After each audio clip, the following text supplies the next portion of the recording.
কবিতা তো কৈশোরের স্মৃতি, সে তো ভেসে ওঠা ম্লান আমার মায়ের মুখ। নিম ডালে বসে থাকা হলুদ পাখিটি, পাতার আগুন ঘিরে রাত জাগা ছোট ভাই বোন, আব্বার ফিরে আসা সাইকেলের ঘণ্টার ধ্বনি, রাবেয়া রাবেয়া, আমার মায়ের নামে খুলে যাওয়া দক্ষিণের ভেজানো কপাট।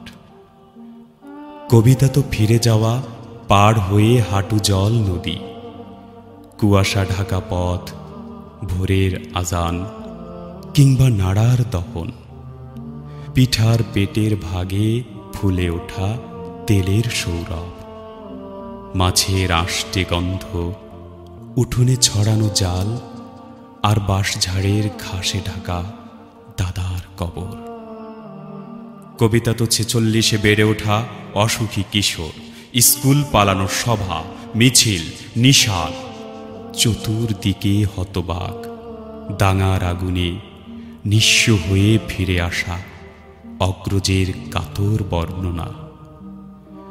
কবিতা চরের পাখি, কুড়ানো হাঁসের ডিম, গন্ধ ভরা ঘাস, ম্লান মুখ বউটির, দড়ি ছেঁড়া হারানো বাছুর, গোপন চিঠির প্যাড়ে নীল খামে সাজানো অক্ষর। কবিতা তো মক্তবের মেয়ে, চুল খোলা আয়েশা।